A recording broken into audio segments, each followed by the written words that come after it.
Assalamu alaikum wa rahmatullahi wa barakatuhu. Nous sommes le 10 du mois de Ramadan, qu'Allah accepte notre jeûne et qu'il affranchisse nos âmes de l'enfer. Le 10 du mois de Ramadan marque malheureusement la triste date du décès de la femme la plus loyale, la femme la plus aimée du messager d'Allah sallallahu alayhi wa sallam, son épouse préférée qui n'a jamais eu comme pareille, la sainte Sayyida Khadija alayha salam. Tellement que cette femme lui tenait à cœur, quand cette femme est décédée, le messager d'Allah sallallahu alayhi wa sallam a décrété dans notre jargon aujourd'hui une année de deuil national. Il a qualifié l'année où sa femme est décédée de Amul Huzn, l'année de la tristesse, pour marquer jusqu'où le prophète sallallahu alayhi wa sallam était attaché à cette femme. Et aujourd'hui, nous allons essayer de voir quelles sont les actions qu'Allah a posées pour cette femme, car elle a atteint un tel degré de perfection qu'Allah a posé des actes envers elle qu'il n'a fait pour personne à part elle. Et on verra l'attachement et la loyauté du prophète sallallahu alayhi wa sallam envers cette femme, qu'elle était vivante et après sa mort, il n'a jamais été indéfectible dans sa loyauté. Et c'est une leçon pour vous et moi, pour qu'on ne puisse pas déshonorer nos femmes. Le prophète est un exemple. Il dit à tous les mariés: aimez vos femmes et quand vous les aimez, montrez à toute l'humanité que vous les aimez. Le prophète le fera et on verra à travers cette vidéo, Inch'Allah ta'ala. D'abord, cette femme, elle fait partie des 4 femmes les plus parfaites de tout l'univers. D'abord, elle, c'est Khadija, sa fille, c'est Zahra, la mère du prophète Isa, c'est Mariam, et la femme de Pharaon, c'est Asiya. Ce sont les 4 femmes les plus parfaites. Elle est la seule épouse du prophète parmi ce lot de femmes parfaites. Deuxièmement, cette femme, le prophète dira que si l'islam a pu grandir, c'est grâce à 3 piliers. Elle dira: Mal Khadija, l'argent de Khadija a été le moteur de l'islam. Et Saïf Ali, la défense de Ali, et maintenant Abu Talib qui était le protecteur politique du prophète sallallahu alayhi wa sallam. Vous savez que le prophète, quand il est venu, les premiers à se convertir étaient les faibles, les esclaves, surtout des personnes qui étaient en minorité et qui étaient vraiment sous influence à la Mecque. Donc les propriétaires de ces esclaves-là les fatiguaient, les torturaient. Et il y avait ce qu'on appelle Ashab al-Sufa, une femme de 400 personnes qui étaient autour du prophète, qui n'avaient aucune famille, aucun travail. Si ces gens-là, excusez-moi, je donne dehors, il y a le bruit, mais c'est, voilà. Si ces gens ont pu rester autour du prophète sans être attirés ailleurs, c'est parce qu'il y avait à manger, parce qu'il y avait des ressources. Et cette ressource-là, c'était l'argent de Khadija. Pendant les 13 ans que le prophète a fait à la Mecque, c'est l'argent de Khadija qui a financé l'islam. Dès que le prophète est venu de la montagne dire: oh ma femme, Dieu m'a envoyé pour transmettre son message à l'humanité, elle a dit: oh mon cher mari, moi, ainsi que tous mes biens sont à ta disposition pour la mission qu'Allah t'a confiée. Dispose comme tu veux. Et c'est ça, le prophète a reconnu cette gratitude, de sorte que, écoutez bien, lorsque le prophète ira à Médine, sa femme sera décédée, il ne sera pas avec elle.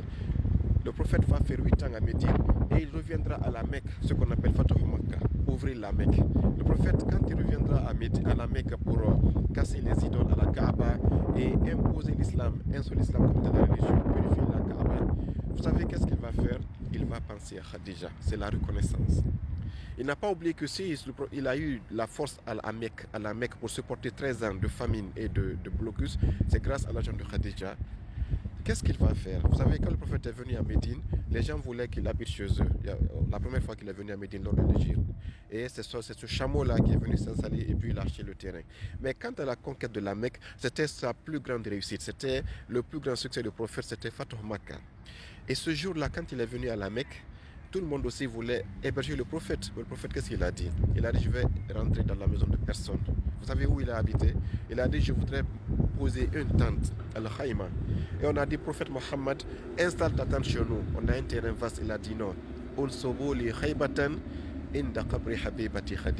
Subhanallah. Il a dit: installez ma tente tout près de la tombe de ma chère épouse Khadija. Elle était décédée il y a plus de 10 ans. Il est venu à la Mecque, là où il a voulu s'installer, il a posé son QG pour avec 10 000 militaires qui étaient venus pour ouvrir l'islam et mettre ça à la Mecque. Il a dit, là où je vais habiter, c'est tout près de la tombe de ma chère épouse. De reconnaissance. Il montre par là qu'il n'a pas oublié, même 10 ans après sa mort, il pense à elle. Il veut rester tout près de sa tombe pendant tout le temps qu'il va faire à la Mecque pour montrer sa puissance et ouvrir la Kaaba.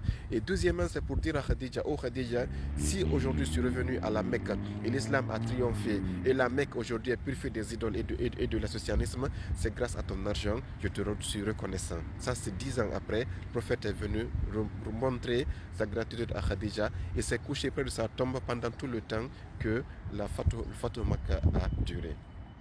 Ça, c'est le prophète sallallahu alayhi wa sallam. Allah est allé plus loin. Pendant que cette femme vivait, tellement que Dieu était content de cette femme, il a dit à Jibril, descends sur terre et dit à Khadija ce message. Jibril descend et dit, Ya Khadija, inna rabbaki yuqriqa salam. Oh Khadija, ton Seigneur t'adresse le salut. Subhanallah, Allah n'a jamais descendu sa salutation spéciale adressée à quelqu'un à part Khadija alayhi salam. Et là, il y a une réaction qui était intéressante. Khadija reçoit le salut de Dieu. Comment répondre au salut de Dieu? Tout le monde aurait paniqué. Mais à la seconde, elle n'a pas paniqué. Vais-je dire wa alayka salam au Dieu? Non. Elle a dit huwa salam wa minhu salam wa ilayhi ya'udu salam. Elle a dit au Jibril, Allah c'est lui qui est le salut. De lui vient le salut et c'est vers lui que le salut va retourner. Et là, tous les compagnons étaient bouche bée. Tout le monde était ébahi pour savoir comment est-ce que cette femme a eu l'inspiration pour pouvoir répondre au salam de Dieu sans paniquer, sans demander à son mari, oh monsieur d'Allah, comment je vais répondre à cette salutation. Elle a répondu parce qu'elle était d'un degré de perfection hors pair. C'est Khadija alayhi salam.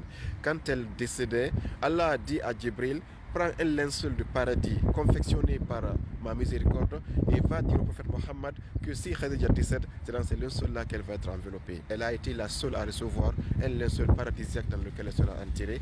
Le prophète va ajouter sa tunique qu'il avait lorsqu'il recevait Iqra bismi rabbika, la tenue qu'il portait. Le prophète va prendre cette tenue-là, ajouter au linceul de Dieu et mettre Khadija dans sa tombe, dans ces deux tissus qui sont pleins d'amour et de miséricorde. Ça c'est Khadija alayhi salam. Le prophète, quand à sa loyauté envers Khadija, elle était décédée. Il est venu à Médine, il a marié plus de 9 femmes. Mais à chaque fois, il parlait de Khadija. Jusqu'à ce que Aïcha, dans Bukhari, Aïcha dit, je n'ai jamais été jalouse contre une femme telle que je fus jalouse contre Khadija. Je ne l'ai jamais rencontrée, mais le prophète parlait d'elle matin et soir, de sorte que ça me tympanisait. Et un jour, Aïcha dit, j'ai pété les plombs. J'ai dit, Mohammed, laisse cette vieille femme, elle est décédée. Allah t'a remplacé par des femmes jeunes comme nous. Le prophète s'est levé. Aïcha dit, il a rougi de colère, de sorte que moi, Aïcha, excusez-moi, j'ai eu peur que Allah descende un verset pour me maudire. Le prophète a rougi de colère, il a dit, Aïcha, attention. C'est la première et la dernière fois de critiquer Khadija. Allah ne m'a jamais donné une femme meilleure que Khadija.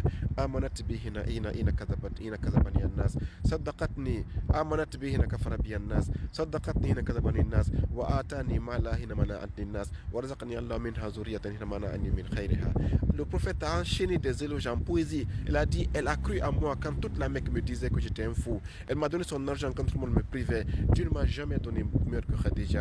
Ne répète plus ça. Aïcha dit, j'ai tremblé et je me suis repenti et je n'ai plus jamais critiqué Khadija. Et quand on dit que Aïcha l'a préférée, c'est parce que Aïcha elle-même, vous ne l'avez pas écoutée. Dans Bukhari, elle reconnaît à 3 reprises. Elle-même dit que quand le prophète parlait de Khadija tellement, parfois quand le prophète égorgeait un animal pour faire un sacrifice, il disait prenez tel le foie de l'animal, la cuisse, amenez dans telle famille, فَإِنَّهُمْ كَانُوا يُحِبُّونَ Khadija. Ce sont des gens qui aimaient Khadija. Khadija n'est plus là, c'était 10 ans après, mais chaque fois que le prophète faisait une action, il allait dire tous ceux qui aimaient Khadija, ce sont mes bien-aimés. Le lien qu'il avait avec Khadija, je vais arroser ce lien, maintenir ce lien pour montrer mon amour et ma loyauté envers Khadija malgré qu'elle est décédée. Quand Hawla venait, Hawla c'était la petite soeur de Khadija, quand elle disait Assalamu alaikum, le prophète disait ah, je reconnais la voix de Khadija par ta voix, et il était tellement content. Ça c'est une leçon pour vous et moi. Quand nous avons des épouses, aimons-les, mettons-les en valeur. Le prophète a montré que Khadija, lors de Fatou Makkah, il a montré que Khadija a participé au projet et il a donné l'honneur. Vous, quand votre femme, quand vous la mariez, vous étiez pauvre, vous avez grandi, vous avez mené des magasins, vous avez des entreprises, avez-vous posé la photo de votre femme dans votre bureau pour reconnaître que oui, si vous avez atteint, c'est parce que votre femme a supporté votre pauvreté, peut-être qu'elle a été votre conseillère pendant les moments difficiles, peut-être qu'elle a pris son temps pour vous aider. Il faut que votre femme soit présente sa photo dans votre téléphone, sa photo dans votre voiture, sa photo vraiment, même pas sa photo, mais montrez aux hommes que vous aimez vos femmes, respectez-les. Le prophète a été le modèle, n'ayons pas honte de nos femmes. Le prophète parlait de Khadija matin et soir. Il donnait des sacrifices aux amis de Khadija. Il aimait Khadija, sa famille, ses amis, pour nous dire que nous les hommes, nous devons être attentionnés envers nos épouses. Assalamu alaikum ya Khadija, ya mawlid ya mamuti wa ya mutubasi hayyan, ishfa'i lana indallah, wassalamu alaikum wa rahmatullahi wa barakatuh.